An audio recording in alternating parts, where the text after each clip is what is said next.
All right. I believe we are on. Are we live now? We are live. Sick. Brooks, can you do a check for me real quick? I can check on my laptop, On your lappy which is top. crazy. Why don't you explain what's going on? So we are here in person at Studio 101, where we have the content business and the podcast studio.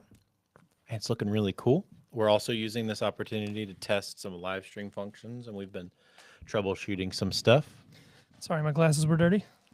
They're always dirty. Like, no matter how much I clean them, they are always filthy. Yeah. But anyways, yeah. So we're hanging out in the actual belly of the beast. The belly of Today. beast, the studio. How does that sound on your end, Brooks?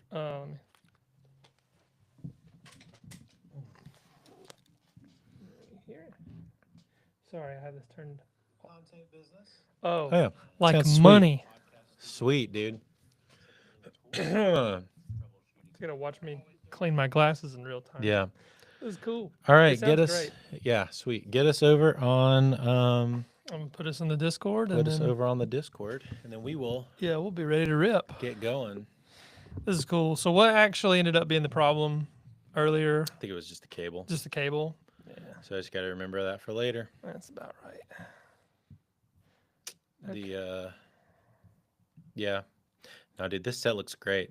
I'm actually really pumped about how this looks. I know, especially with if you can see, they can see the orange because we're live streaming it, but also Yeah. like the colors contrast. Okay, so this is It's nice. Discord is being a tool on my laptop, so I'm gonna do it from my phone, and then we'll be ready to go. That works. Share this bad boy. Oh, now it's working. Cool. Live now from Studio 101. Wow, it literally pulls up and works as I'm done with it now. There you go. Cool. Anyway, Anyway, thanks, Discord. Continue. all right. So, Brooks, we got so many things to talk about today. I've been gone for 2 weeks, 3 weeks, something Feels like like that. way longer than that. I've to be been gone honest. to Japan for the last couple of weeks, and we have not been able to record or do a whole lot. You did, in fact, put out a solo thing that was really cool, and I Yeah. thought that was really awesome. But in the gaming space, movie space, and a bunch of other things, today we're going to focus primarily on the gaming space. A lot of things has happened. Yep. So we'll say top of episode here. Brooks, not only did Steam make a massive announcement, but we have Game Awards time. We're going to talk about that. Brooks, not only do we have Game Awards time, with Expedition 33 being just like sweeping Yeah. the nominations, which is crazy. Yeah, that one's huge. Not only do we have that, we got some Nintendo buzz, we got some news there, but I want to start with Steam dropping their newest console kind of thing. Yeah. So just for clarity on this for everybody, Steam made an announcement, I think while I was gone to Japan the last couple weeks, that they are adding to their line of gear, hardware specifically. Yeah. So, and this, we thought this was going to be a new Steam Deck announcement. Steam Deck 2 was not. However, it was in fact the new VR headset, the new controller, and the thing that everybody else is really excited about, a new mini PC or console, if you will. I think it's so rad. Like, full disclosure, Andrew knows way more about this than I'm going to know. I've noticed it. My friends and I have been talking about it. I think it's awesome. You know, I've been very much talking about physical media recently. This and is a very kind of in that same. This is very much in that same kind of vibe. Sorry, I forgot phone calls come through your laptop. Yeah. Oh yeah. Yeah. I was like, so the way we've set this up is like he's going through his MacBook, and then I've got mine here just in case, and then Yeah. and then And you're not used to being with me. yeah, I know, right? And so this is a big step for the podcast, but I yeah, know. but anyway, back on topic. That phone call freaked me out. Sorry. But yeah, I've been on this like physical media kick, and I'm a very principled person. Mhm. To I think we both are in regards to this, but Yeah. like, I know you don't own Steam games. You buy them, But do you do, but you're not paying for a subscription. This is the biggest thing. Yeah. And generally speaking, you are owning like so you're owning forever access to the games. Like if they take them off Steam, Yeah. you will still have them in your Steam library. Yeah, so I like that because you might not have a physical like cartridge or a box for it, but like we bought Silk Song. Yeah. We own Silk Song. Yep. And like you can mod Silk Song. Yes. It's very That's mod the other friendly big thing and- about Steam is like there's a big mod community in Steam. Oh yeah. I They remember- also have like built-in online multiplayer stuff and like chats and Dude, all that kind of the function as well. Stardew mod community is Oh, it's crazy. insane. Like I tried to play that game. Love Stardew Valley, by the way. It's very difficult. It's a lot. It's difficult to jump in 0 to 100. Yeah, it's a lot. So the modding community is there to allow easier access into that game, Mm-hmm. and Steam's not gonna come knock down your door if you mod Stardew Valley. No. Like it's such a malleable game, and that's why it's one of the greatest Not on only the that, platform. not only that, but it is generally like cheaper. Like Yeah. stuff goes on sale. I think like 5 games that I have on my wish list are on sale right now. yeah. There's so much good stuff on Steam constantly that yeah, you can get. I think I got Expedition 33 at a discount. Mhm. I got So did I. Silk Song was on a discount for like 10% for a while. Mhm. I think I just got the first Hollow Knight because I bought it on Switch for the first time, and then I bought it again on Steam for like $7 or something like that. Yeah. It was 50% off, which is just insane. So yeah, I'm very pumped about this. Some things I want to go over about this, and let's hit the first 2 things first, which would be the controller and the VR headset. So the VR headset, the big thing about that, I'm gonna pull these up while I'm talking. The big thing about the VR headset is it is now a. So before, did you ever play the Steam, the Oculus, the VR headset stuff? No. Well, I think I've used a VR headset. The Oculus one. I'm I not think it's sure. called. I think this one's called the Steam Frame. Am I right about that? The Steam Frame. 100% no, I haven't. Yeah, used this is the new one. So Steam Frame, it reminds me a lot of like a less expensive version of the Apple headset. Like it looks a lot more Yeah. like that one. It's got all the cameras around it and everything. It's very like immersive. It's cool, but it doesn't have to have a cable. It has a wireless adapter. Mhm. That's the big thing. The big thing is it's got a wireless adapter that allows you to plug it in to whatever your gaming PC or your laptop or whatever, and use that as your brain, Yeah. and then just send it to your VR headset at like next to 0 latency. So that's really cool. For some less high-powered games, it's got an onboard CPU processor and everything on it. That way you can still run games on it. Like, so if you want to put games on it, like a Steam Deck, Yeah. put games on it, download it to the headset, and just travel with the headset, you could do that, which I think is really cool. Yep. However, if you're at home and you want to play a higher, more intense game, you can plug it directly into your gaming PC, ideally higher powered gaming PC, Yeah. and use that as the brain, and then just use the VR headset and controls as essentially a controller. So it doubles as a controller as well as a brain itself. It's That's not cool. anything too crazy as far as the new stuff. It's got good like eye tracking. It's doing some really cool stuff with the eye tracking that I want to talk about, but it's running a Snapdragon 8 Gen 3, which was super popular in like gaming phones.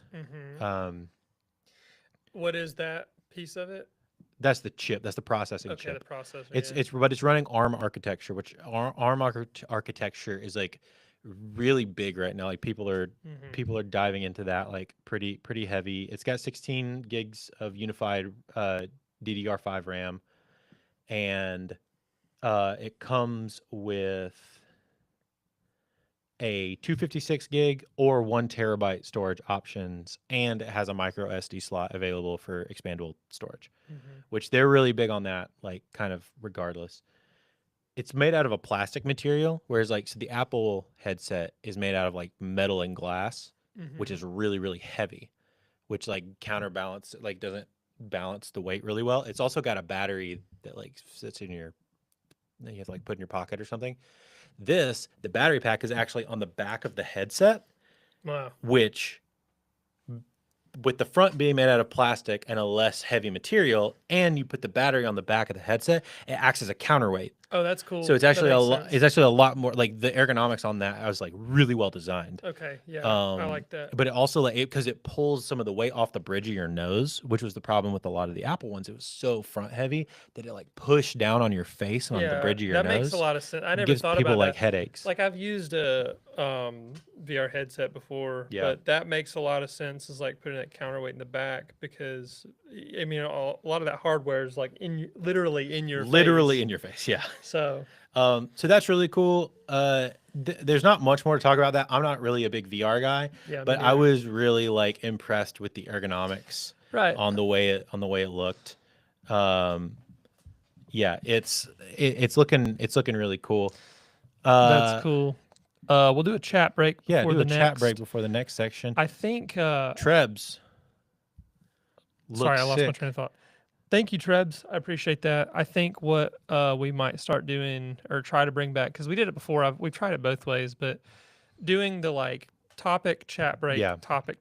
because it doesn't inhibit the flow.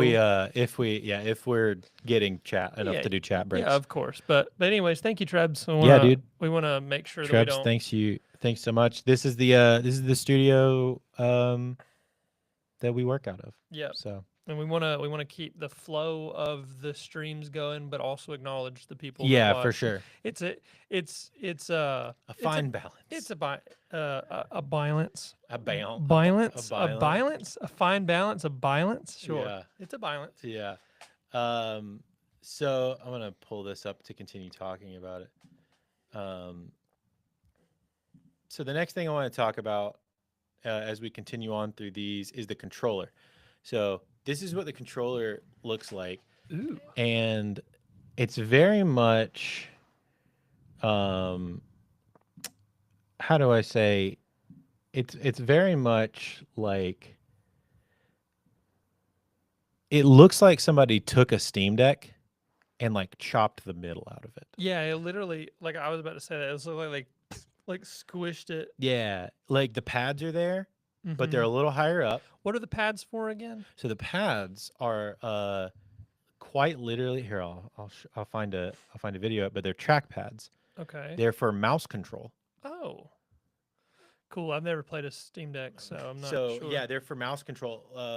So for things that use like mouse and keyboard games, it's really big if you play like Civ, like Civilization games, Yeah, that or like makes Age of sense. Empires games. Yes. They're really big for that. So you would, instead of using your joystick on your left hand, you would use your left trackpad as your That's mouse cool. control, and Mhm. then you use your right hand for like select and start and like Not bad. your keyboard buttons. So yeah, it also has built-in gyro for motion control, Yeah. which is really, really sick. It's got L4 and L5 paddle buttons on the back, and then some like quick like Steam access things. But the thing I was really, really, really excited about are these thumbsticks. They are the magnetic thumbsticks with the TMR. Have you seen this? No. So these are the thumbsticks that some higher end controllers have started to have these, and I think the PlayStation controller has them, and PS5? like yeah, the PS5 controller and the PS5 like thing with the screen in the middle of it. Yeah. I think it's the same controllers as that. I might be mistaken, but I'm pretty sure it's the same. If anything, I've heard of these sticks before. It's essentially it doesn't it uses a magnet on the inside to control like the fluidness of it. That's cool. Therefore, there's nothing for it to like drift. Nice. There's nothing to drift. So it is Oh, theoretical. I see. It's theoretical drift. Like it's impossible to have sticks drift. This stick drift prevention is a measure. Yes. That's cool. So I've been playing a lot of my PS5 recently, Mhm. just because I'm trying to go through the Kingdom Hearts games The again. sticks feel great on that. That controller is awesome. I It's love amazing. it. I love the PS5 controller. There's things about Sony that I don't like with like proprietary things, but my gosh, do they know how to make some hardware? I've always preferred PlayStation controllers over Agreed. Xbox controllers because Xbox controllers, they're cool and I've used them plenty. But I've always appreciated the sleekness and the small, like the compactness, I Mhm. guess, of a PlayStation controller. Like I did grow up on like PS2 and PS3, PS4, PS5. Yeah. I've been a Sony guy. I never really owned an Xbox, but I play Steam games with my Xbox controller. And Mhm. like, I feel like I have so much more control over my game when I'm holding. I agree with that. I feel like You they just you also work. like I don't know. I think it's from me playing primarily retro games, but I tend to lean towards a D-pad like centric like play style. Yeah. Which can suffer a lot, especially with like handhelds, because most of the time it makes the sticks like too far down Yeah. the body of the controller. Do you ever play the claw grip? Yeah, but I don't like it's annoying for like really long play sessions. Yeah. However, like the thing that I've always been impressed with Sony's stuff is it is still D-pad centric, but the sticks don't feel out of place. No, they're awesome. They're like very much in the middle. I do like And if 'em. you see like this Steam Deck controller is very much built after it looks like a Sony, like PlayStation style controller It does based on the with- layout. with the trackpad. It With looks the trackpads on the bottom, Yeah. instead of having like I think the PlayStation 5 has the trackpad in the middle. I I think that bar is a 'cause trackpad. The PS4 had one, and it had that like middle trackpad. Maybe that's what I'm thinking of. Because I remember that because you could touch it. It's like a touchpad, but you also press it to like Yeah, those, like, have other buttons. functions and stuff. Yeah, But those like hot switches. it's weird to me because like if I just like glanced at it, I'd be like, oh, Xbox controller because of the thickness. The width of it, yes. Right, But the layout is more similar to a Sony controller. Yeah, and because they have the trackpads, which make it it makes it bigger. It kind of makes it its own looking thing. Yeah, it's cool. It's kind of like a hybrid almost of those two ideas. I'm interested to see how it feels. Yeah, I want to see if I can find one at like a Best Buy whenever it comes out. that'd be cool. And just like put my hands on it. Yeah. Because I really feel like it could be potentially like an extremely well ergonomic controller. I'm mostly pumped about the sticks. Yeah, to be I'm honest. excited for that too. And it's got this puck so that's the charging puck. It's a magnetic charging puck That's that cool. just like snaps onto it, but it also acts as like a direct plug-in Wow. to the console or whatever you're doing. Steam is Yeah, So dude. Steam's not perfect, and like none of these entities are perfect. But Steam right now, I would argue, is the most consumer-friendly gaming company business Oh yeah, dude. like It's also entity. the puck is also now. its wireless transmitter. Right, because dude, the Switch had so many issues with stick drift. Oh yeah, yeah. Like wasn't there a lawsuit over that allegedly? I think there was whenever it started happening like a lot, Yeah, because people started you started buying them and immediately getting stick drift on some of the newer ones. Yeah, and it was a huge problem. So I don't again allegedly's. So but yeah, I mean Nintendo. Like ha- just look at it in these people's hands, Yeah, like as they're playing it. It looks very comfy.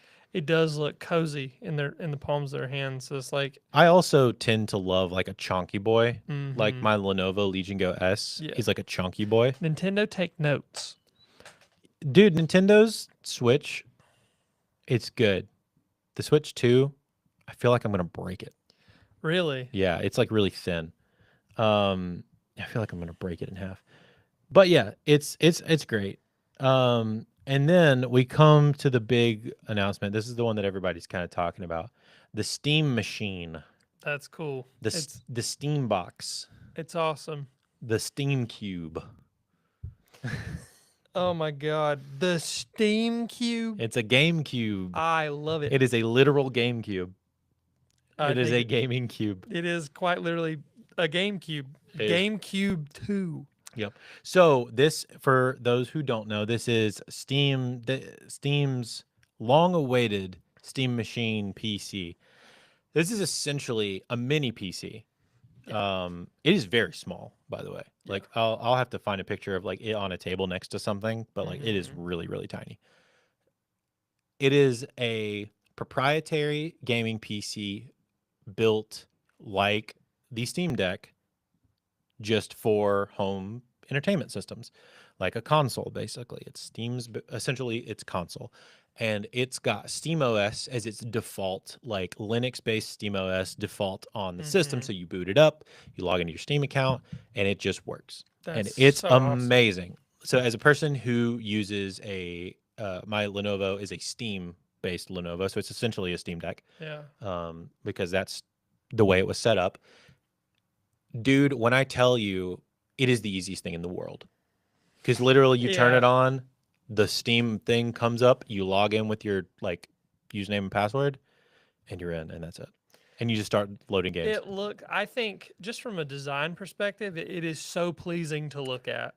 Like just the hardware is Yeah, so it is nice. really nice. How It bi- reminds me of old Apple, Yeah. like the white lines of Apple. Yeah, how big is it? Like how So let me find. So the other thing you can do, and I want to talk to you, I want to show you this too.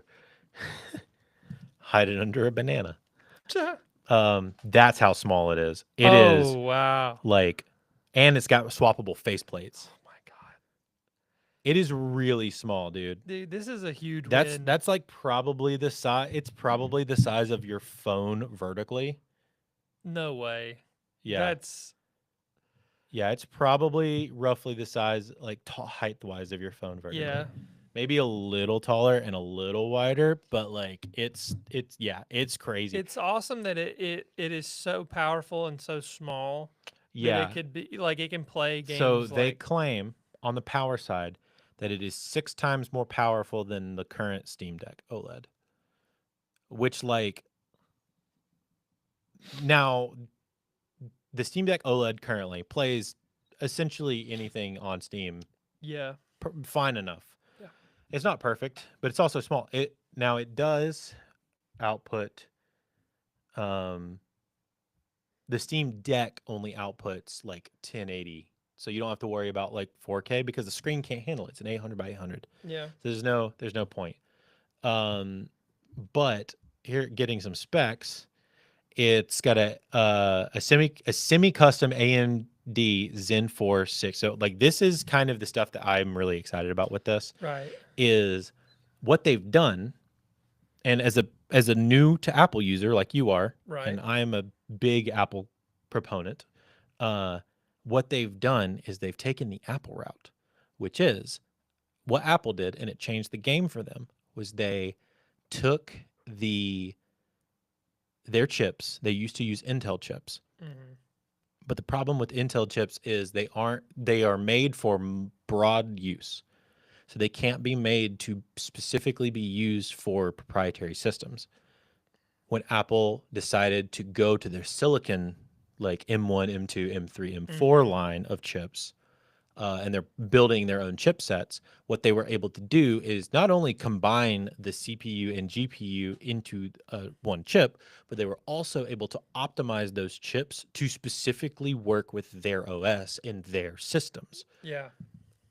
It looks like Steam is doing a very similar thing. They're getting semi-custom CPUs and GPUs that are fixed. Mhm.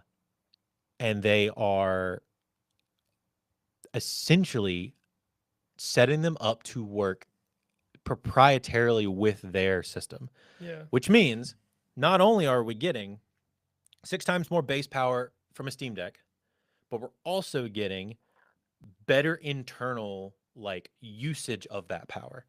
So I know a lot of people online are complaining about, oh, that's not enough power. Yeah. Well, one, a Steam Deck's crazy powerful.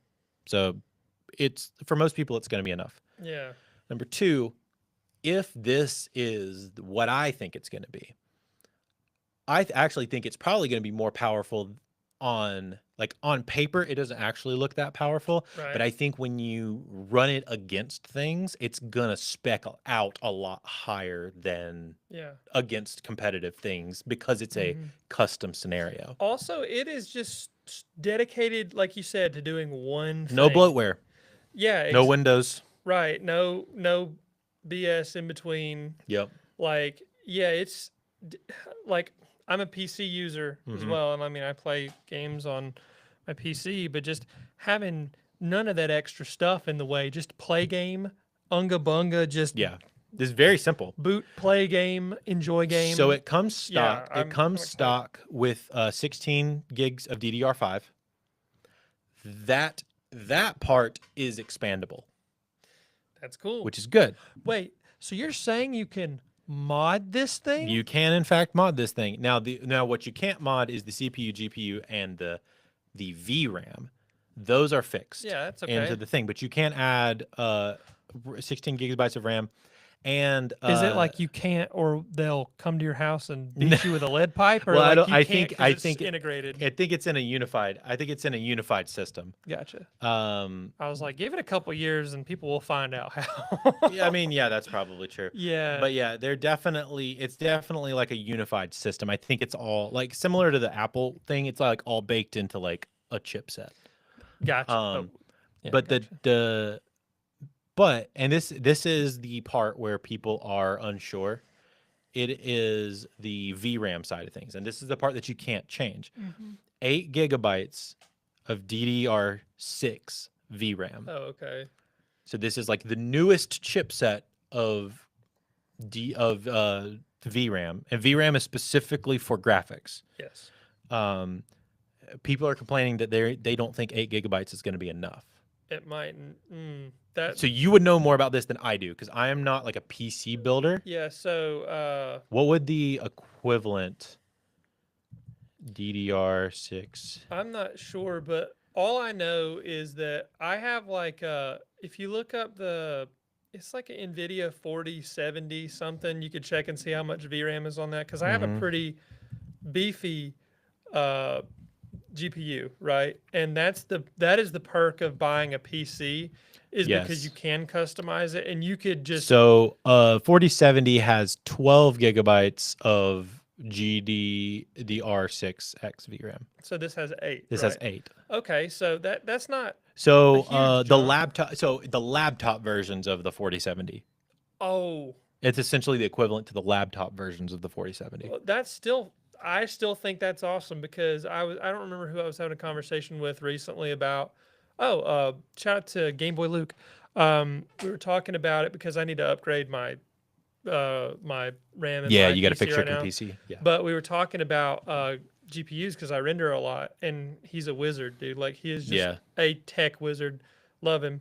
But he mentioned how like the way that GPUs are going right now, it's like they've made huge advancements over the past couple of years, and now they're Yeah. starting to plateau. Where it's like, yeah, you could get a 5070, you could get that, but you're not going to get too much more. Like than a 4070 is like really powerful by That's like- comparison to like the previous iterations. Yeah, like a 4070 to like I think I went from like a 2080 to a 4070 or So you something made like a that. massive I leap. made a huge leap Yeah. to that, and again, I don't remember what my old one was, but just it was Still. extremely significant jump. So if this tiny thing is starting at a 4070 Yes. laptop equivalent, That's what I'm saying. Yeah. that's pretty impressive then. Gaming laptops are not to be messed with. You know, I No. mean, they are. From my experience, I've had experience with older ones just from friends who have used them. Like Mhm. the technology is way better now than it was when I was around them. Like a decade has passed, right? Yeah. But they are useful if that's all you want to do is just to play games on a laptop. You can do that. It is possible to do. Sure. Like you might not be able to uh, run like Monster Hunter Wilds. Maybe now because they've done some upgrades to their stuff. Yeah. but- So my thought is on that idea, because like that's a pretty big game. I feel like where that's some of that's going to come into is the nature of the hardware being like custom. Yeah. Is going to like be able to prioritize some of the stuff a little bit better. Right. So my thing is, I had a point and Yeah, it's sorry. it was in my brain and I told it. There it goes. Did y'all see it? It left. There it goes. It might come. Oh, I haven't. Okay. It came back. So you know how Monster Hunter Wilds when it launched, Mhm. PC users like myself, Mhm. we were like I could run it, but I couldn't run it with like OBS. It crashed my computer Yeah. trying yeah. to run them, and it was Oh, just, trying to run both things at the same time. so yeah. these newer games that come out are not optimized for like at all. Sometimes, well, they're not optimized well. Sure. Let me use my words carefully. Sure, They're sure. not optimized as well as they could be. Sure. That's giving as much leniency and grace to them as possible. Yeah. But that means I had to buy Monster Hunter Wilds on my PS5 because I just couldn't run it on my PC Because with it was OBS. optimized for that system. Yeah, well, it was More. just it took the load off of my PC because all I'm running on my PC is my Elgato. But if I'm running my PC, and it was like maxing out my PC. Sure. It was killing that thing, and I couldn't run OBS with it. So I used that specific example to highlight an issue that I could see with this awesome little box Yeah. thing, is that I wonder if it'll impact new releases. Like, I don't know. I don't think they're going to care that much. maybe not, but do you think, okay, like if a game comes out at launch and all you have is the Steam Cube, Yep.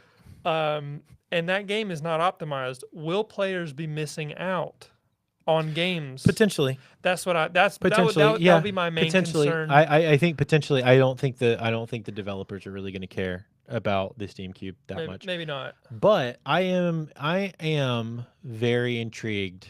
Like we don't have a price on this. Yeah. We haven't really Dave 2D, I think I've sent you this video, Yes. but Dave 2D did do some testing. Maybe I can pull that up and we can check it out. Mhm. But he did do some testing on it. And I don't think he really felt any like major issues. So yeah, maybe I will pull that video up. Yeah. We'll check that out. While you While I'm pulling that up, let's we'll get a check chat break. Chloe and Emily. What's up, Chloe? Said hello. Look at y'all little fancy little space. Yeah, this is the studio we work out of. You're right there. Sorry. And they said, I'm going to have to grab one of those. They convinced me. Emily said, oh my God, this is such great lighting. Yeah, this is where they film a lot of the podcasts and where we work out of. So, and then, and then she said, well, yeah, anything is better than when you were younger. You've been around since the Neanderthal. True. I got that divot in my head where they put their thumb in when I was a baby. Yep. And that just changed the course of my entire life. Now I'm doing the things we like. So let's check it. Thank you for the love in chat, guys. yeah. Yeah, so there's this video we're gonna check out real quick from Dave 2D where he got hands-on with the new Steam hardware. And yeah, I want to show you guys this. I think you'll really enjoy this. Brooks, I don't know if you watched this or not. Did you watch this already? No. Okay. I'm sure you sent it to me and it I might have did. gotten I lost in definitely sent it to you, but that's okay because we're gonna watch it together right now. I was like, oh my God, it's time. tiny. Like yeah, it's that's small. basically a 6-inch cube. It's not a perfect cube. It's a little bit shorter and deeper, but it's basically a cube. And it is so weird how small it is. It's like 3.5 liters, and it's like this cube that can play games. There's a good number of ports around it. You have your DisplayPort and HDMI. You have Gigabit Ethernet. There's one USB-C on the back, like that and then there's fan on also the two back, USB-A too. on the back, but there's Huge 2 more cooling. up front. And you also get a micro SD slot up front. So if you have a Steam Deck and you store your games on Expandable a storage. micro SD, you That's can just awesome. pop it So you out can and hop bring it your- over into you your can new hop Steam your games machine, and between you your just transfer your deck and game your library over box. there instantly. It's like a very simple way to bring games over. You also get a magnetic faceplate. So they showed a couple So variants that you sick. could swap around. And there's That also wooden a one looks DIY great. one where one of the employees had made like an e-ink display on one of it. And then behind this Awesome. panel is a dust grill that's designed to be easily cleaned. And there's also an RGB light bar that you have full control over. And they were talking about how you could have it show the download progress of games and updates. So you can start an update and then just swap over Oh, to a show or man. something. And then when that bar is full, you'll know that the update is finished and now you can play the game. It's like a This is super a W. simple This is a addition to this, big but W for it's just a gamers, nice dude. touch. When you open up the cube, you can see it's a very dense cube. You can replace the storage on the bottom. The stock drive is a 2230 shorty, but you can replace it with the full-size 2280 if you want. And it That runs is a the hard custom drive? heatsink as well as a 300 RAM. watt power supply. Oh, There's no I AC see. brick or anything. And the whole system is cooled with a very, Hold you on. can replace it with the cube. You can replace the storage on the bottom. The stock drive is a 2230 shorty, but you can replace it with the full-size 2280 if you want. Oh, that's And it runs a neat. custom heatsink as well as a 300 watt Which power would supply. There's no Which would equivalently like double the RAM space. So like, but like when it comes to processing a lot of that stuff, like that's gonna be able to expand that is gonna help a lot too. Yeah. AC brick or anything. And the whole system is cooled with a very quiet single fan. And when it's idling and doing light tasks, it's like mid 20s, but even at full load, like maximum effort, this thing does 28 to 30 decibels. I brought my ear up to it and you could tell it is a remarkably quiet system. And it's because That's they put cool a ton of too. time and engineering So- effort into I'm gonna find he tested some games with it. This was for 4K gaming. I think a lot of the heavier titles will need to lean on that FSR tech. Game So- at a similar, I expected This is flows the through the GPU system, conversation. through the power supply, and out the rear exhaust. Now, in terms of my expected performance from this device, I've only used one other laptop that had a similar GPU that had a Radeon 7600M, and the performance of that was similar to like a high wattage RTX 4060 laptop. So it's solid for 1080p gaming, but for 4K gaming, I think a lot of the heavier titles will need to lean on that FSR tech. So they let me play with the system for a while, and a couple things I noticed. The sleep wake was really good. I put it to sleep several times, and every time I fired it back up, it was right back into that exact same state. There was no stutter or anything. And I would say that the performance was just better than I thought it would be. I think I had because it was so small and so quiet, I was like, how good could this possibly be? But yeah, I was getting good frame rates off of an early demo, and swapping between 2 games was really fast and fluid. Now, quick note about the antennas. Swap There's them 4 between antennas. 82 2 of and them are another dedicated to the Wi-Fi 6E connection. One of them is dedicated to the Bluetooth connection. So like if you want to play games on a Bluetooth controller, you just have, uninterrupted access to its own antenna. But the 4th antenna is dedicated exclusively for their own kind of in-house controller. Now, in terms Wow. of pricing, they didn't indicate exact so hold on, let me find. He talks a little. Yeah, he talked. That's where he goes into the conversation. about- Could you imagine a world in which a lot of these developers are like, Steam has just got it going on. Why are we in the console game when we could just So, sell? bro, I have a whole conversation we're gonna have about that in a second because Yeah. I wanted to show you that section for that mainly because,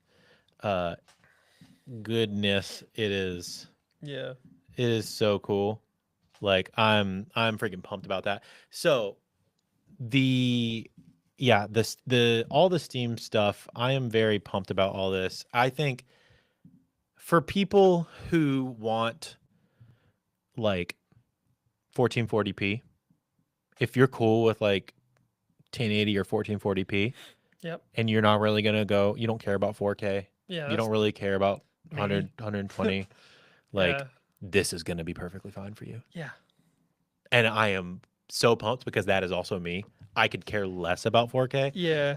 That's not a priority. I would actually rather have like just a smoother gameplay. Yeah. I would probably run it at 1080 Yeah. with 120. Yeah. Yeah. Or if it'll do 1440 at 120, like would rather just do that like a 2K Yeah. at 120 frames. Like that's going to be insanely smooth, I dude. think that's totally reasonable too. So I am pumped. There has not been a price set for this. Based on gut reaction, Yeah. where do you think what is your prediction for price for the Steam box for the what are they for the Steam machine? What is your projected price cost? Oh, Where's this going to land on the price? I think it would be supremely badass to price it the same, if not like maybe just a solid 500, like the Switch. Hmm. Because Steam makes its money off of the software. Yes. And like, even if this thing doesn't exist, They're making money. they're gonna make money because I mean, Steam is such a genius model where it's Yeah, like, dude. hey, we'll sell you the full access to this game. You'll have it on your system at all times, and we don't need this little box, but we have it because we care about the consumer. That's what I'm getting. So Yeah, dude. I'm gonna say if it was like $500, I personally, it would be so worth it. If it was like, I don't see it going over 750. I think personally it'll land somewhere between 600 and 800. Yeah. I don't think it'll go above 800. Right. Mainly just because like cost is right now I'm thinking like tariff cost, import costs, all that kind of stuff. Oh yeah, that's true. So I'm thinking 600 to 800. I would love if we essentially got like a $600 option and a $700 option, and the $700 option comes with more storage base. Yeah, I think that's great. And like that's what we get. Like I feel like that's competitive. You're also not really encroaching. I could be wrong. Now, I don't know. I'm not like I said previously, I'm not like a big like PC parts guy. Yeah. But from what I understand, that price point somewhere between 500 and 700 is not going to really encroach on the build your own PC territory. Right. Which would be my worry if you go above 800, Yeah. it's gonna start getting cheaper to just build your own because you're gonna have more flexibility and more Right. capabilities. And I think it's just a trade-off at that point because what you said earlier is all the bloatware and all the extra stuff that you Yes. have and all the OS issues. Like Yep. I just upgraded to Windows 11 And because now you got to make sure you have compatibility with you everything. have to. And all it is, like, it's really not as bad because you just go into your BIOS and flip a switch, essentially as a Sure. security switch. But still, you do have to have that. And Mhm. so it is a trade-off. It's like if you want to do more with your PC, if you want to be able to like super mod it, but if you want to super mod it, you're gonna get like a $2 to $4 grand machine. Exactly. So Now, coming Yeah. from, and this, Chloe in the chat said this, and this is my perspective right. as well. Coming from the perspective of someone who doesn't understand computers at all, but wants to play PC games, this feels more accessible, maybe. Yep. Which Nailed it. that is exactly the point. Nailed it. This is exactly, we have not had something simple. Yeah. Even like a Steam Deck is cool. A lot of people love a Steam Deck, but most people don't want to have a big chunky handheld. Most people want to sit on their couch and play Yeah. on a TV or like in their own personal space. Mm-hmm. I think that this fits that exact criteria of like, and I fall into this as well, which is I want a console, I want to sit down, I want to play it on my TV. Yes. However, I also love the Steam library and I love the Steam ecosystem. Yeah, I do too. So I want to stay within that. How else can I do that?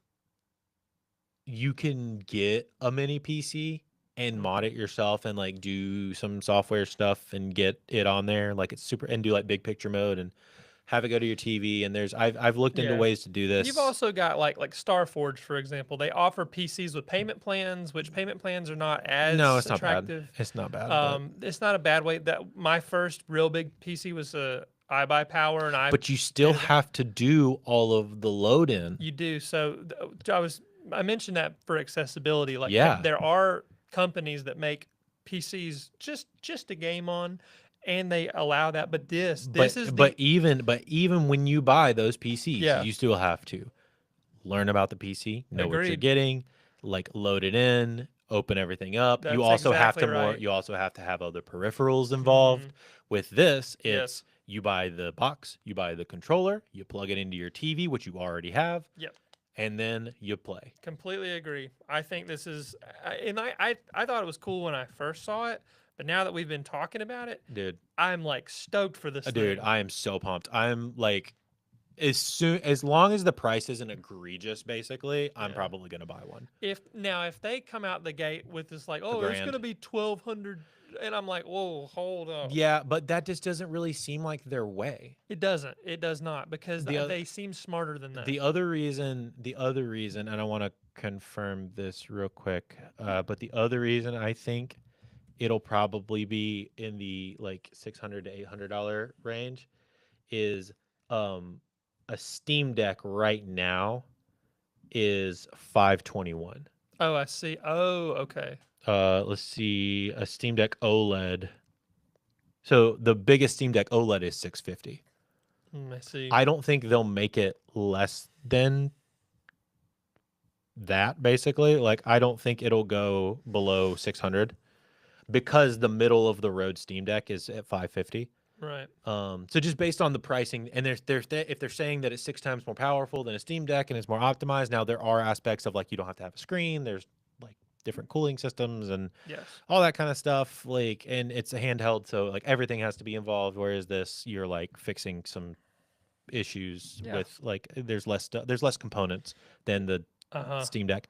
However, there's more power behind it, so I think there's going to inevitably be a cost for that. It's generally how it goes. Yeah. So I would say, yeah, I feel pretty confident in my $600 to $800 like price range. Right. spot.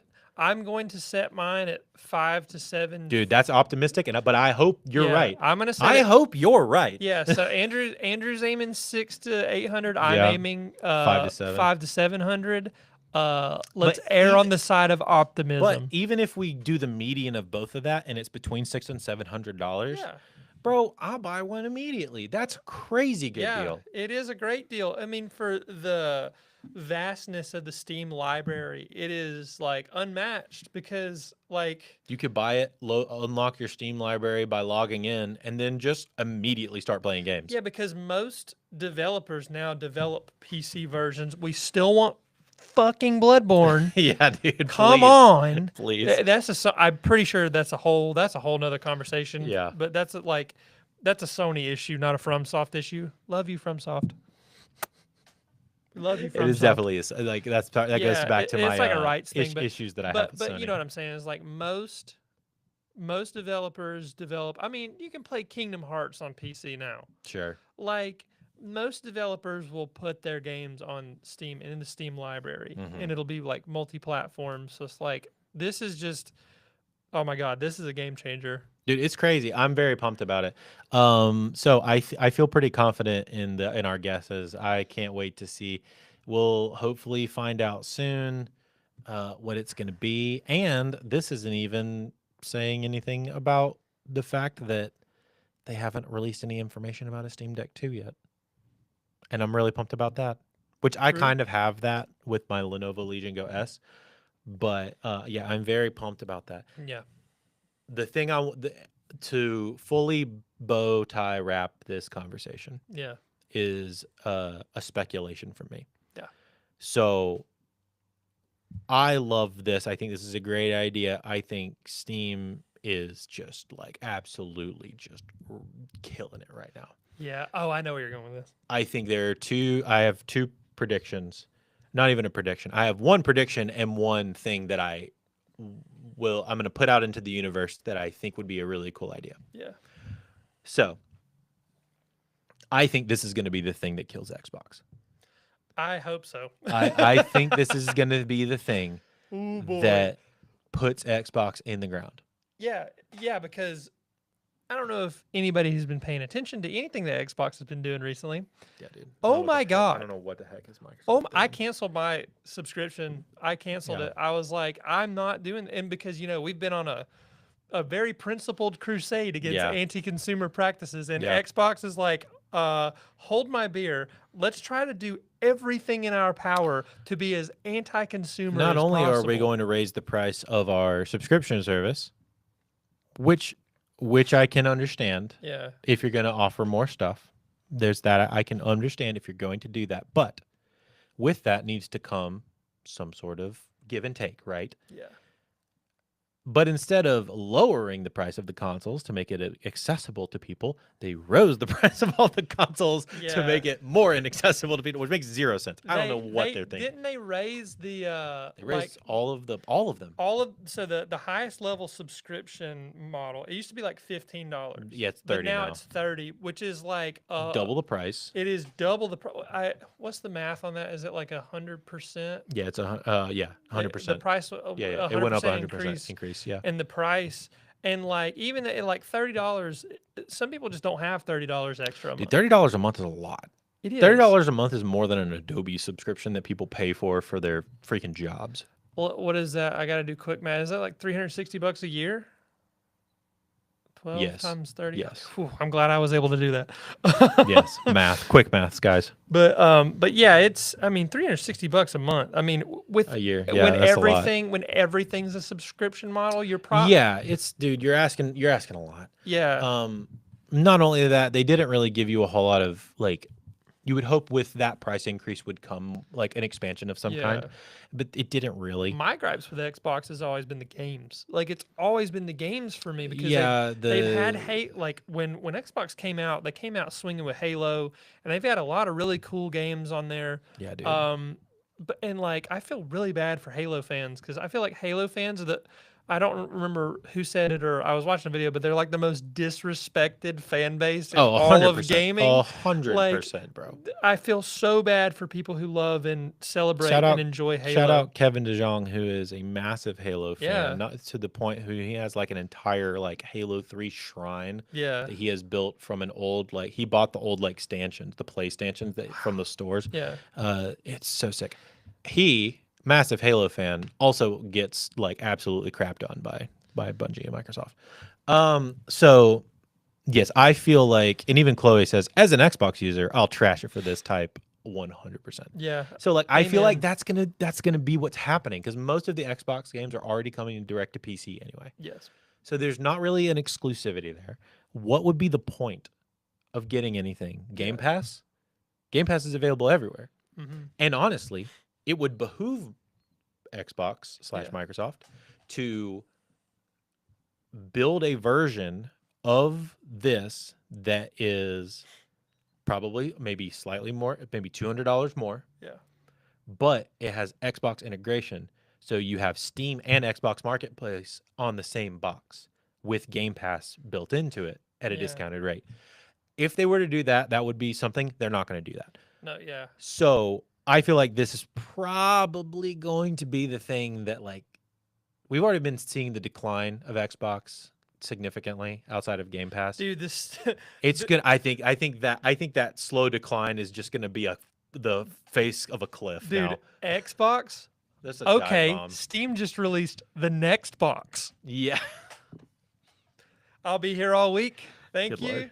Good Lord. But yeah, it's I agree. So yeah, they're done. that's my prediction number one. And then thing that I would like to see. This I don't think this will happen, but there has been a massive uptick in with advancements with computers, specifically the Apple stuff. There's been a massive step in like more people developing for Apple on Steam. I'm Really? starting to see more games on Steam when they release come out with Apple versions almost immediately, Really.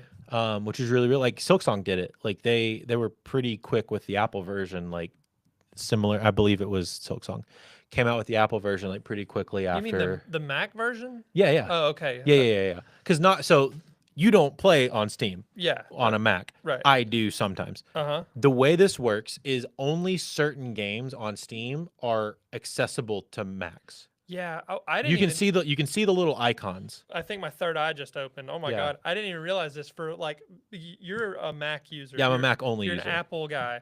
So having this Steam box for your house. Now that's- you're getting where I'm going, dude. Yeah. Okay. Cool. I didn't even think about that until that. Oh So- my God. Yeah. My thought here's what I mean, bro. If I'm just putting this out into the world, I'm just putting this out into the world. Oh, yeah. All right. I would love for Apple to see this and go, we've been doing all of this thing trying to turn the Apple system into a video game. Like they've been trying to turn Yeah. MacBooks into gaming PCs, and they're not. They're just not. They do great. I love, like, I can play games on this little thing Yeah. that's insanely powerful. I can Right. play like AAA titles on my M1 Max. The problem isn't. The problem isn't power. The problem is accessibility Yes. because it's a different system. What I think would be sick, personally, would be if Apple wanted to just like bow off the top rope, like freaking pile drive Microsoft into the ground. Yeah. They talk to Steam.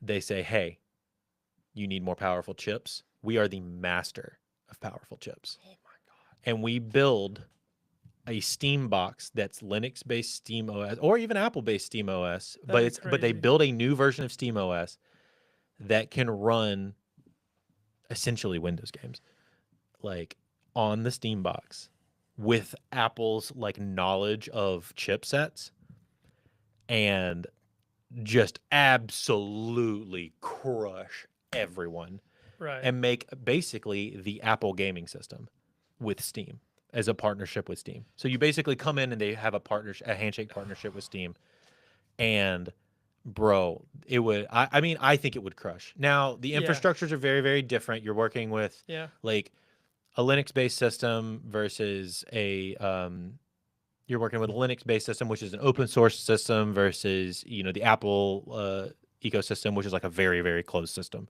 Mhm. So there would have to be some like stuff that would figure it out, and there would have to be a lot. I mean, it's a leap. When I tell you it is a leap, but I mean, if they wanted to just like, if they didn't want to put a nail in the coffin, if they wanted to drop a car on the coffin of Xbox, that would do it right there. Oh my God. So yeah, I mean, but even outside of that, I think it'd be really cool. Steam is kind of becoming like the Apple of gaming, Yeah. in my Wow. opinion.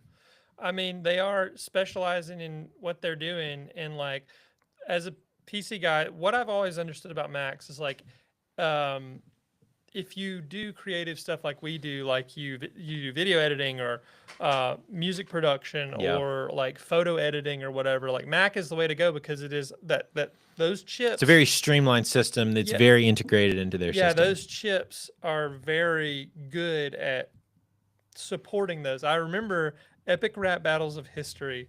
This is just a side note. When they said, oh my God, you will never ever get a virus on an Apple, but you could afford a doctor if you bought a PC.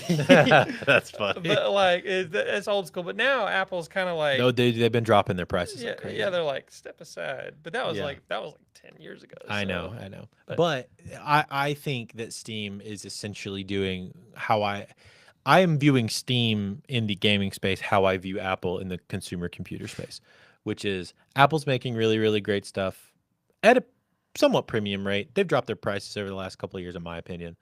They have some things that are more expensive than others. You can still easily spend $5,000 on a Right. laptop, but I think Steam is coming in and being the like third option, Yeah. and kind of like fully putting the Steam machine in Mhm. the place of Xbox and like entering themselves into the gaming Yeah, wars, I because think it's cool. it's so very different than Sony. It's nothing like Nintendo. It's its own thing, and I Yeah. love it so much. I think, and then this is the last thing I'll say. yeah, about this. It is the consumer friendly approach that I think will ultimately win over everyone else, because every other company, whether it's Nintendo or Sony or Microsoft or whatever, Mm-hmm. they are just so like entrenched in these anti-consumer practices and ideologies, and I, I like I'm sick of it, and Yeah. it sucks. And Steam is kind of, while not perfect themselves, they've got, Steam is not perfect by any Sure. means. What they are doing is they're setting a precedent that says, hey, without these people, we don't exist. Therefore, we need to make this as accessible as possible for everyone. And I think that's awesome. For sure. I love that. I think I'm very, very pumped about all of this Steam stuff. If you guys want to check it out, you should go check out Steam's website on it. There should be a price coming relatively soon. Right. I don't really know. We'll see if we were right. So, yeah, we'll see. So, question. We had, There's two. So I want to talk about. There's two more things I want to talk about. yeah. I think we'll make the third one shorter than the original plan. Cool. So first thing, or not even first thing, next thing I want to talk about. Once again, Brooks, there's controversy with Nintendo. There is. I learned something also that I want to share that both enlightened me about some stuff, and I shared it with you the other day. But it also pissed me off even more. Yeah. So You shoot. We'll, You go. We'll start with the Poketopia thing. Yeah. Let's start with the Poketopia thing. So they released the price for Pokemon Poketopia, and it's $70. Yeah. But good lord! But the big thing is, it's a game key card. Damn it. So it's like not even like a full, like it is a game key. This is not. It's not. Brooks. I know. So there's a lot of implications to this. The way that I interpreted this was that, okay, well, they're selling physical cartridges of Poketopia, right? Yeah. But the game key card is going to be inside, not the game, not the full game. So you wouldn't even be able to rip it. Yeah. Right? Yeah, you It's can't. just It's a download. they're selling you a key on a little plastic cartridge for $70. Yeah, that's crazy, dude. And like on principle, that is ridiculous. And I'm not sure about this part, but allegedly Nintendo was like, we're not going to do that. We're not going to sell these game key cards for like first party stuff like that. No. But this is Pokemon though. This is Pokemon. So, and that's allegedly as well. I could be mistaken, but it might be out there. Don't sue me, Nintendo. I can't take it. I don't want to end up on your damn website. On that website. Sorry, not yours. That's not yours. Yeah. I digress. So the thing that I found out that I thought was really interesting that I shared with Brooks the other day was that I found a little bit more about like why would you use a game key card in the first place, and it was explained to me through just some digging that the reason you would have a game key card is if you want to provide a physical release, but you can't afford the cartridge type that has the storage space built into it. Yes. Because it's a very, like, especially the new ones are very expensive for the manufacturers to make. And so like you want to provide a physical release, but you can't afford the cartridge option with all of the terabytes of storage or whatever it's got on it. Cool. I get that. And I think that's great. So yeah, you said that to me. I'm going to piggyback off of that. You said that to me and I was like, that's a great idea because these indie games, these smaller games. Yes. So here I found an article on Nintendo Life that says Nintendo has no plans to use game key cards for first party developed titles, which is like cool, awesome. Yep. That's great. And exactly for your point, if you're selling these like $10, $20, $30 indie games from the Nintendo, you can't afford a physical release, or if you wanted to do a limited physical release, like this would the key card thing would be the only way to do it because it is a cheaper manufacturing process. Yeah, right. So take that and apply it to this. So we wouldn't be seeing game key cards for like Donkey Kong Bonanza or Pokemon Scarlet Pokemon Legends EA or Mario Kart World. However, they are selling Pokopia, which is Pokemon. That is a first. It might be. It's developed by Pokemon. Yeah, Like- it is it. I don't know if it's. I Let's mean, it's see. the Pokemon company, but it's not Game Freak. I don't remember who's doing it. Is It also, dude, it looks like crap. It looks so bad, in my opinion. No, Pokopia is not a third-party game. It is a first-party title published by Nintendo. Yeah. So this is the part that I was kind of mad at. Why in the world? So like, I also can understand if because part of the thing that I was telling you is like a lot of these indie games, the reason they don't want to also spend the money on the game cartridges, like the full ones, Yeah. is because it can hold a lot of space, and a lot of those games are like under a gig, like they're Yeah. not very big. Yeah. Yeah. So yeah, that was Yeah, the thing. yeah, I Yeah, was- yeah, that was literally you I found it. I pulled up an article on Vice, and it was like it's 10 gigabytes. Yeah, so the for this game is 10 gigs.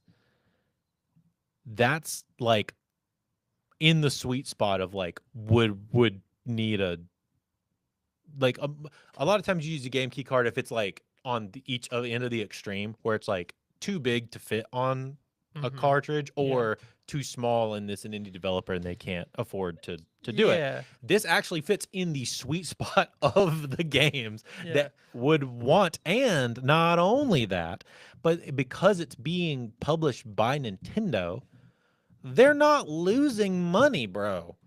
No, they're not. So Pokemon Legends EA is 4 gigabytes on the original Nintendo Switch and 7.7 gigabytes on the Nintendo Switch 2. Yeah, so it's like right at the same amount of space. Yeah. Which like Pokopia being 10 gigabytes. Why I is don't, it why is 10? it so big?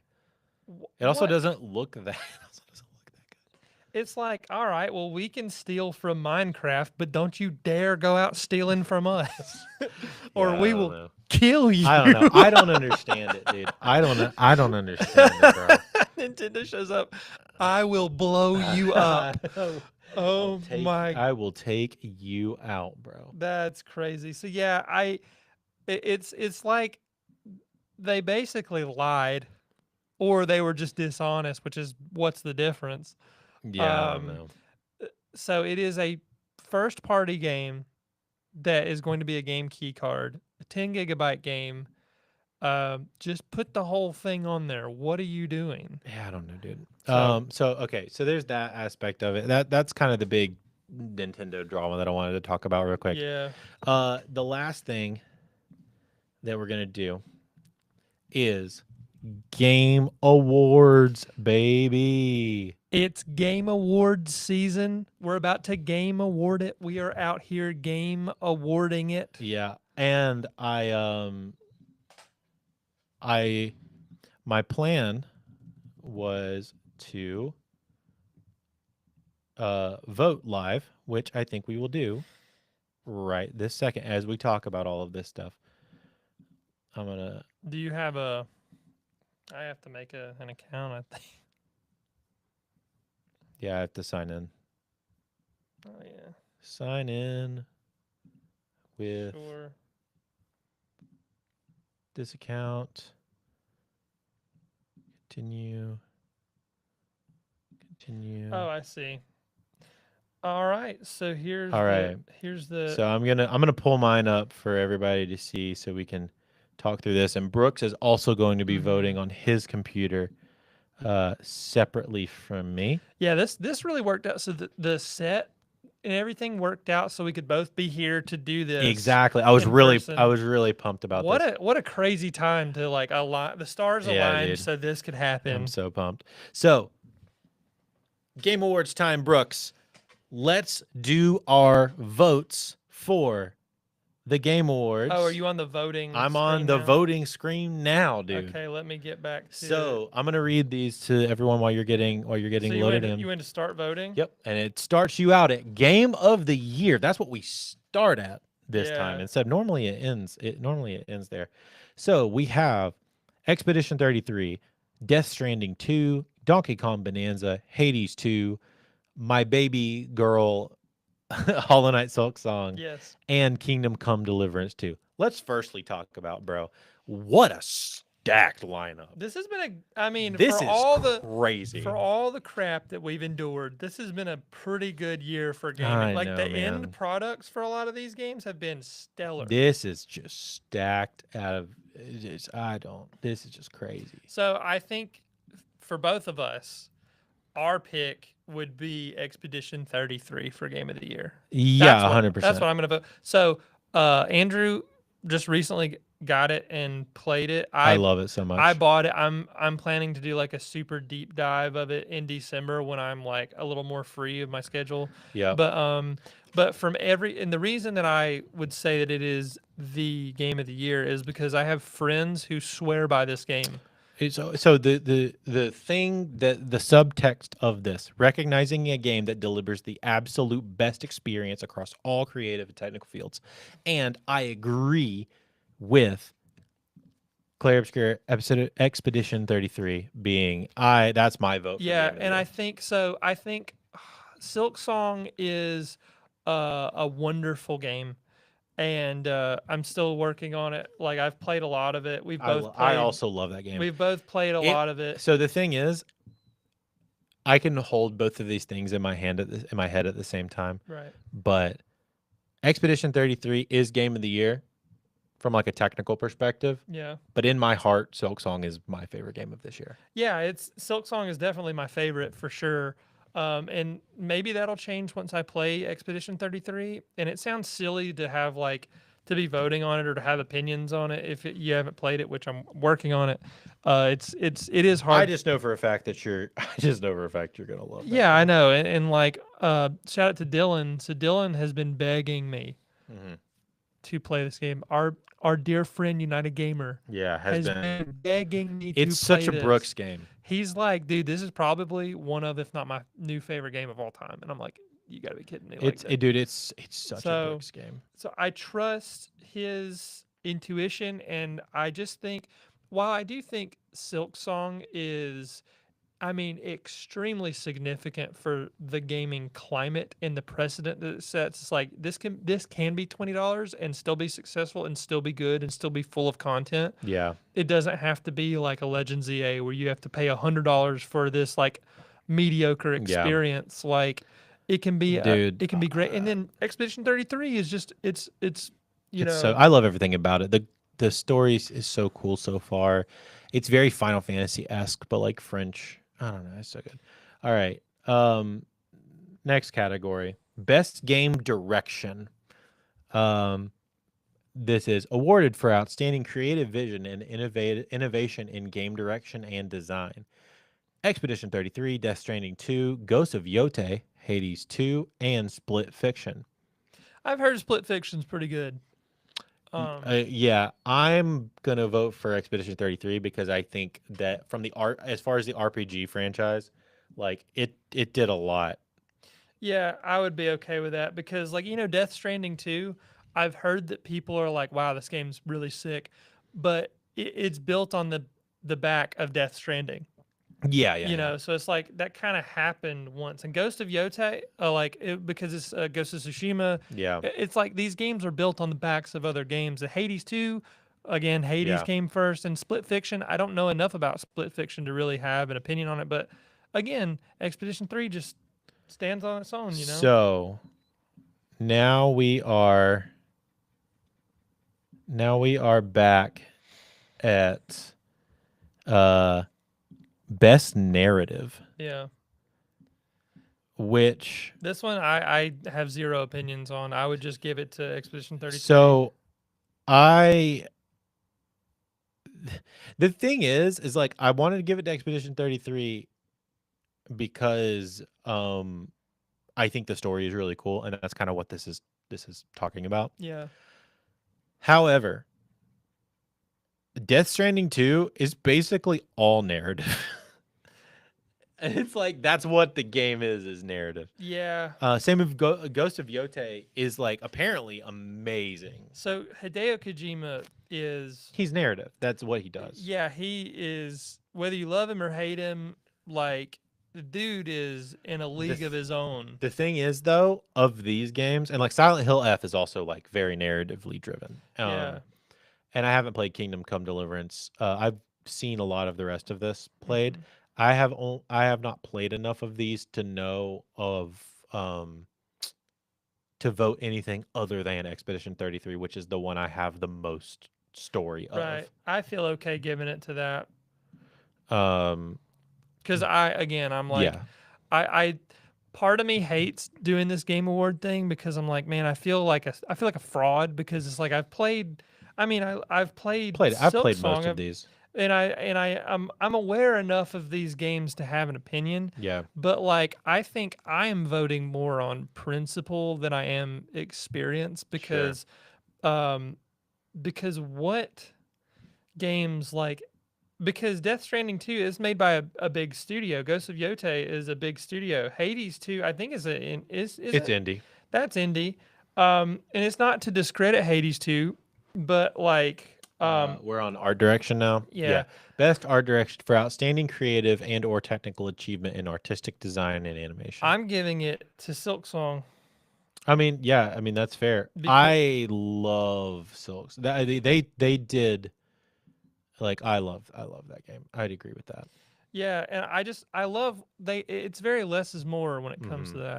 that. And to finish my thought of what I was saying, Yeah, it's like, sorry. while I really wish I had time to really, like thoroughly explore these games. I don't think that's realistic for some people, like especially like us, where we're just constantly on the move, like all the time. Mhm. But that being said, I feel okay voting on principle. Is basically what I For meant. sure. I so moving to best score in music and this is I think that Expedition 33 will probably win this category. However, based on and I told you and Daniel this at lunch today, Hmm. Silk Song for me is winning this category I'm down with that. because Yeah. I adore Silk Song's music. Like that is a huge part of the game for me. Like I will Yeah. literally just stand in a place and just listen to the music. Christopher Larkin is that guy. So what's crazy is that I'm noticing that Silk Song is not for best audio design, which is crazy. Is that the next one? Yeah, it's audio design. Yeah. So it's more like it's not like music, but it's like sound and like mixing and all that stuff. Yeah. It's weird to me that Silk Song's not on here because think about how iconic the characters are and their little sounds that they make. Yeah. And Ding like, ding. Dun, dun, dun, dun, dun, dun, dun, yeah, dun. yeah, and like My little baby. I say iconic, and I can't remember the names off the top of my head for the characters. But what is that? What is that little guy's name? When you talk about the guy at the Little- gate. I'm literally typing in "little guy Silk Song." It is. Oh my God, say his name. Sherma. Sherma. Yeah, Sherma. Like, I love him. And Sherma's my baby. I'm sorry, my brain's applesauce and I can't remember names. But Sherma is so cute, and So- like it's weird to not see this for audio design because they made some like really iconic sound bites. So there's so for this one in particular, I've watched a lot of gameplay of Silent Hill F. yeah, That game is 100% this in Really? my opinion. I can also understand why people would put Battlefield for the similar reason of like the way that the footsteps fall and the design of the world and the way things move is like a part of the game. yeah, Silent Hill F though, at least in my opinion, and that's what I'm gonna vote for. You can vote for whatever, but like in my opinion, it's gonna be Silent Hill F because it's the lack of music mm. and the little textures of everything that make it scary. Also think about this. And I am also, first of all, I am aware that like sound design is more than just cute little noises, but like it's the overall experience of sound, and it's one of those things that It's is like, non-music essentially. yeah, it's Yeah. like a really overlooked piece of any media, whether Yeah. it's like movies or shows or video games, is the sound design. The reason I feel comfortable giving it to Silent Hill F is because it's a horror game. That's literally its entire gameplay is built around audio design. Yeah, and a lot of horror experiences revolve around music or a lack of music Yeah. or certain things like the, that. So the little like you're walking in the woods and you hear a creak. Mm-hmm. Yeah, I don't. It's just all right. Best performance. Awarded to individual for voice acting, motion, and or performance capture. So for me, I am a fan of Erika Ishii as a person. Mm-hmm. So she's getting my vote. They are getting my vote for Ghost of Yote. Interesting. I'm okay with that. Also, they just put on a great performance, dude. It's really good. Yeah. Like just the movement and the voice acting, and a big fan of Erica. She does a lot of really great stuff on Dropout, which I'm also a big fan of. This will be my first one that I deviate from. Just And I get and I mean, if it wasn't Erica, for me it'd be like one of the Expedition or Kontatsu Kato. I was thinking about giving it to them because I don't know. I sound like a fool right now because I wish I had more experience with these games, but I would give it to Charlie Cox of anybody of the Expedition 33 people because I love he did a great job voice acting. But Konatsu Kato, she's fantastic in Silent Hill F. Yeah. Innovation and accessibility. Recognizing software and or hardware that is pushing medium forward by adding features, technology, and content to help games being played and enjoyed by an even wider audience. And I don't know what they did for these games to make them the way to give them accessibility. Yeah, that's one thing I wish I could vote on the categories that I 100% knew and wasn't. Well, I'm just gonna skip. Oh, you can do that. I'm just gonna hit next. Oh, you can do that. Yeah, I'm not gonna vote on that one because I don't if I'd have known that, I wouldn't have voted on other ones. So I apologize. I didn't even notice that. Games for impact, for thought-provoking game with pro-social meaning or message. Cool. Cool. I don't know anything about any of these, though I think I've heard of South of Midnight and Consume Me. I have not played or seen these games. I've never heard of any of these games, honestly. I think I've seen some people stream these games. Yeah. Okay. So just to be clear for people who are probably like, this guy's an idiot. You're right, first of all. Second, I didn't know that I could just skip it. Okay. Yeah. So I'm going to do that if I don't have an opinion. Yeah. My bad. I have opinions because I've been. Andrew is generally more opinionated than me on a lot of things. So. I try to be. All right. Best ongoing. Again, I really haven't. I've heard Oh crap! I went to the wrong thing. I would argue that Marvel Rivals would win out over this because Helldivers 2 was like best ongoing. Yeah, Helldivers 2 was like last year's thing. I think No Man's Sky. If you're aware of the. Oh yeah. All that, dude. So they've turned that game around. I think. I mean, I think Marvel Rivals. I've played Marvel Rivals, and I think it's really fun.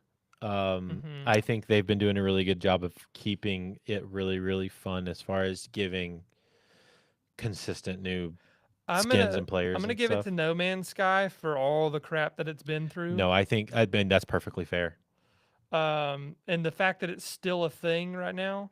Best community support. Best community support goes in my mind to Baldur's Gate 3 every single time, because that game still puts out patches for its community to give it just random stuff. I love it. I get notifications all the time for this game, giving it just like the most random updates. This next one is best independent game.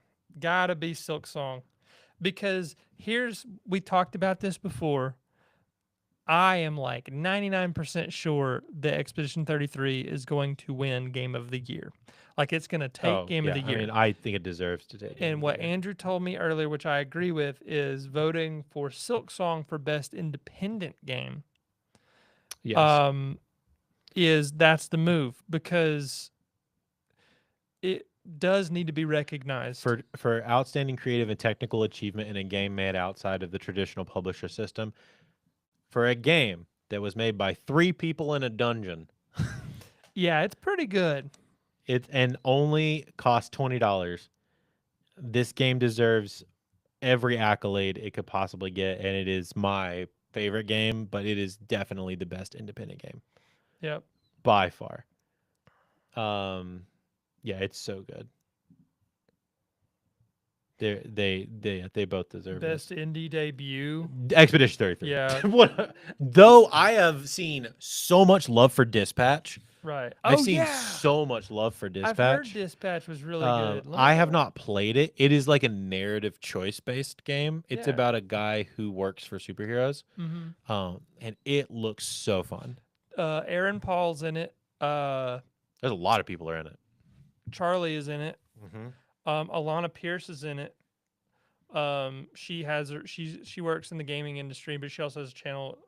Her name is cool. Is Chara Lanazard Oh, that's on awesome. YouTube, which I've been following her for a while, and I love her stuff. Did you see Midnight Mass?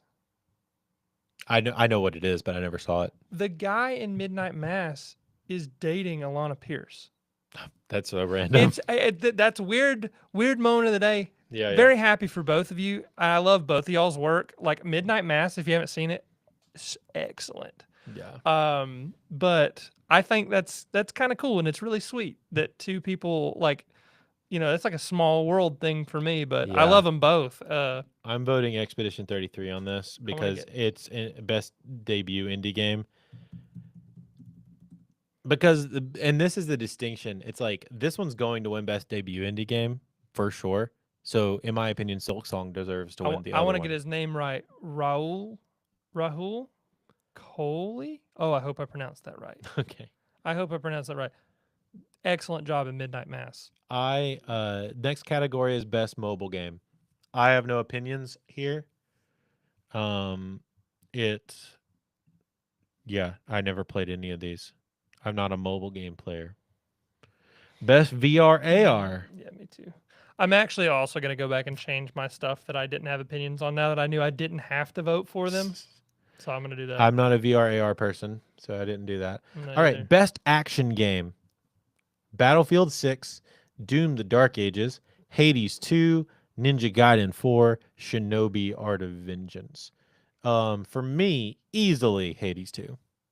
Though I've heard Ninja Gaiden 4 is amazing. Mhm. I am partial to Hades. The Ninja Gaiden games are notoriously difficult. These 3D ones. I love those. I love games. the NES one, the original. I love Ninja Gaiden 3D games. They're so fun. They're hard. They're as hell. super hard, but they're I very haven't played fun. any of these. I think Hades would be great to give it to. I've I played just I've haven't played played 'em. Hades. It's amazing. It's just not. It just doesn't stand up to par with the other games in a lot of its categories. So it deserves that game. Best action adventure: Death Stranding, Ghost of Yotei, Hollow Knight, Silksong, Indiana Jones, Split Fiction. Friggin' Silksong's winning that one. Silk Song for me. Best RPG. Best RPG. Ooh, Monster Hunter Wilds actually did get nominated for that, but Expedition 30's winning that one. you know, Which kind of sucks because Kingdom Come Deliverance 2 looks amazing. mhm. And I have not played it. However, I did do some looking into that game, like Right. in preparation for this, and it looks so fun. Mhm. It looks like Middle Ages, like Oblivion. Mhm. It looks so much fun. But I haven't played it, Right. and also it's not. I can guarantee you, it's not going to be better than Expedition 33. Yeah. And the one thing I'll say about Monster Hunter Monster Hunter Wilds, actually, my bad. Monster Hunter World was the one before that. Losing my mind out here. But Monster Hunter Wild, I've very quickly become disillusioned with Monster Hunter.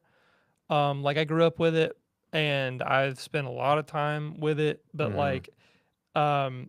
I don't know, it's just kind of lost its luster for me. I Yeah. think because I bought it on PC, it didn't work, and then I bought it on PS5. I played through the whole thing, and they're constantly dropping new stuff for it. So Monster Hunter is one of those things that they will give you so much extra content. Yeah. But still, it's just like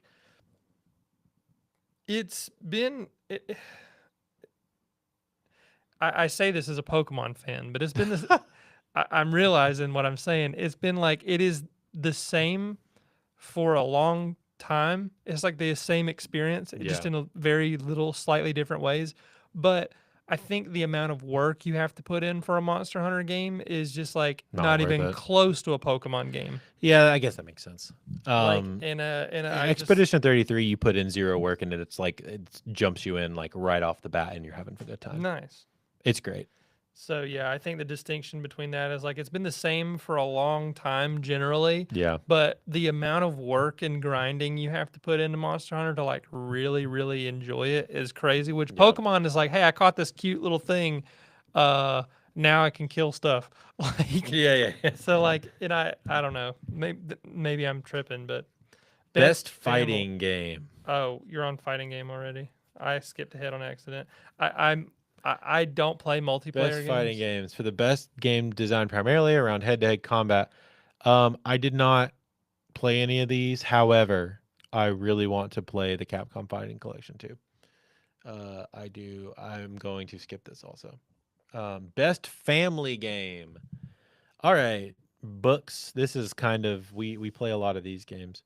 Donkey Kong Bonanza, Lego Party, Lego Voyagers, Mario Kart World, Sonic Racing Cross Worlds, and Split Fiction. Sonic Racing had a moment this It year. did. It did. It really did because it came out and it was like, hey, here's something a little bit better than Mario Kart World, Yeah.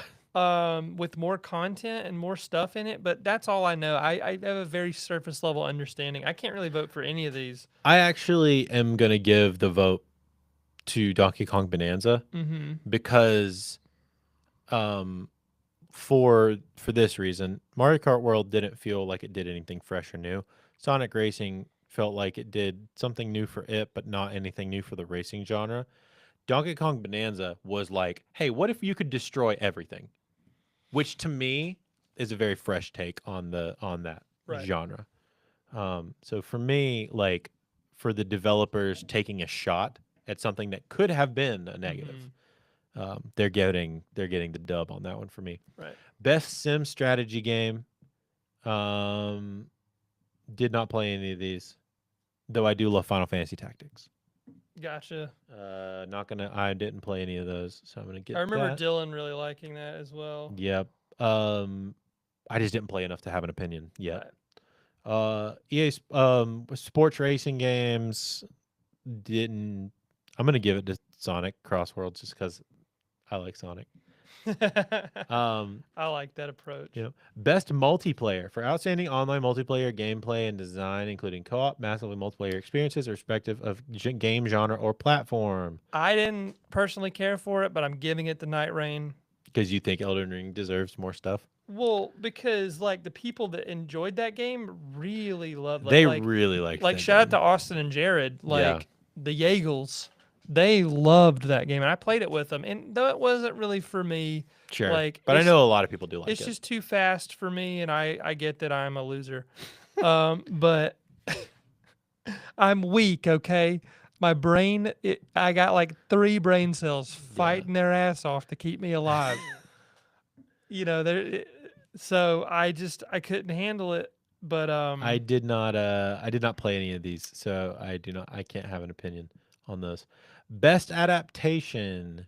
Recognizing outstanding creative work that faithfully authentically adapts a video game to another entertainment medium.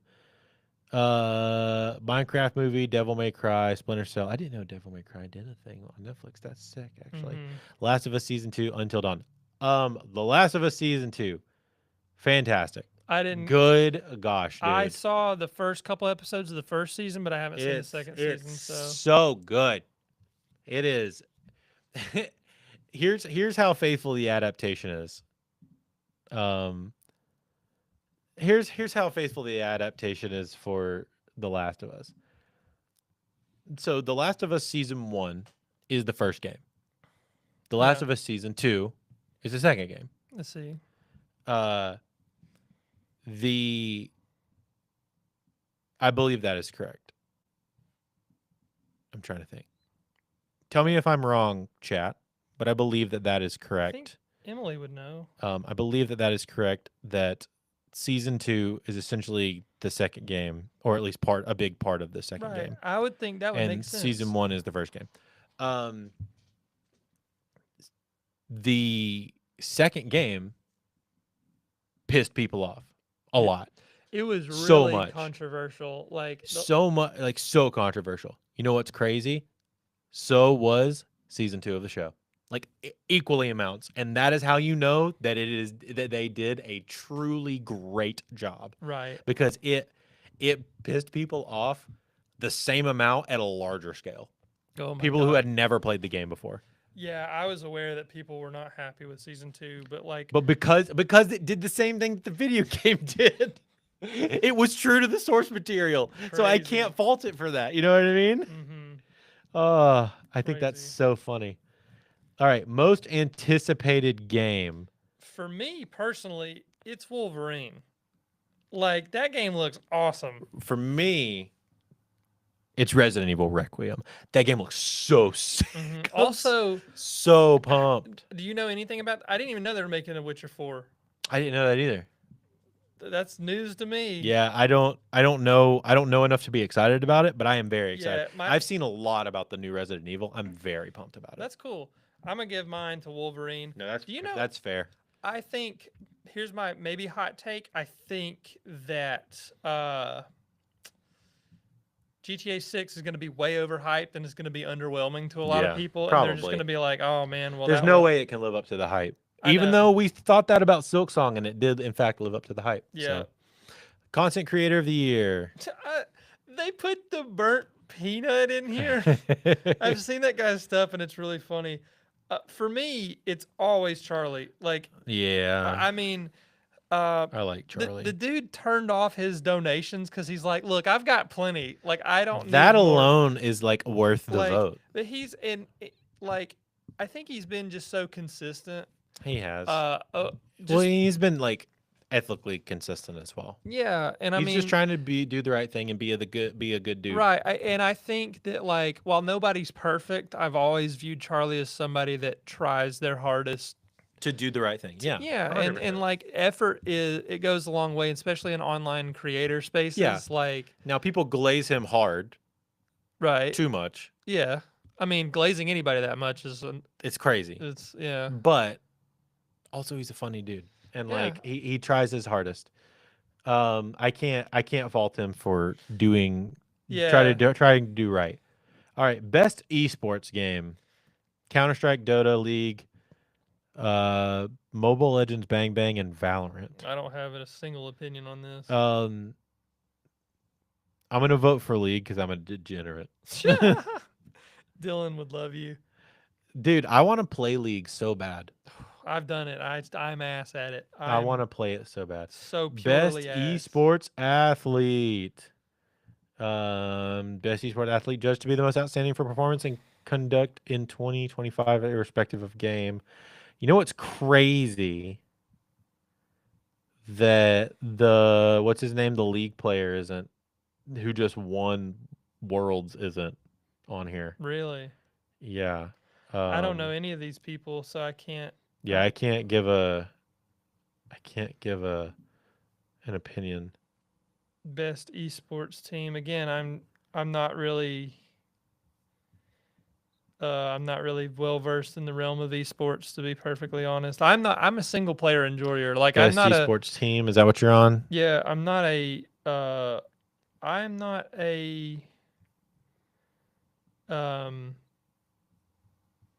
competitive game enjoyer. I'm going back to all my categories to make sure that Yep. I 3 rounds, 3 chances to vote. So yeah. I voted for there's also there's rounds and stuff for this too. I like Yep. that though. It's like if you haven't played them yet, you can. yep. And It gives you then- the opportunity to Yeah. do like initial voting. So this is my initial voting. I will attempt my best to play more of these, and maybe we'll come back and we'll come back at like round 3 yeah, and do a follow up. and do a follow up, because that gives you like a long time, because it doesn't open until December the 8th. So Yeah. we can do another round of this for initial voting. Yeah, I want to make it sure looks that so fun. I want to make sure now that I know that I could skip them. God, what was I thinking? Yeah, I'm. I feel good about it because, yeah, indie game debut. Sweet. And I like I trust my friends and I trust people that have played the games Yeah, when they talk 100%. about it. Like best community support. Like I haven't played Baldur's Gate 3 yet. I know a sin. You're a crazy person. Yes, you're right. But I trust you because you love that game. So Also, what Baldur's Gate has been around for 2 years at this point, 3 years at this point. yeah, When did it win Game of the Year? 2023, 24? I would say 2023, right? Let's see. We can game When did Baldur's Gate win 2023. Game of the Year? Yeah, it was 2023 Baldur's Gate 3. So it has won the community award every year since it came out. Oh, no way. Yeah, because it's that good. That's awesome. They really care about the community. One crazy final thing, Chloe said Sonic also had Miku in it. Oh, So they really? So Sonic had Hatsune Miku in it, That's crazy. and I didn't know this. Yeah, you got to play that game. Sonic Hatsuke Miku. No way. So, this sounds like a fever dream. It does sound like a fever From dream. Sega, Asia.sega.com says Sonic and Hatsune Miku join forces in a brand new project. That's insane. That's crazy talk. Yeah, That's so awesome. yeah, I saw so much Hatsune Miku stuff That's unbelievable. in Japan. It was crazy, actually. What a crazy way to end this. So What a wild day, dude! Thanks so much for being here and doing this yeah, with me. And it's cool. this is an extra long one. Yeah. But it was a good one. I'm gonna be splitting our Steam one and the Game Awards one into two. I mean, you could probably put if you wanted to. Yeah. So this one we're gonna drag this one out for a couple weeks. Yeah. And then just pay attention to the world of gaming and art and media. Chloe says, "My queen." Oh yeah. So we're gonna be paying attention to literally everything. We're gonna try While we at least. can. So We're gonna try. Yeah. So guys, I hope you like the new set.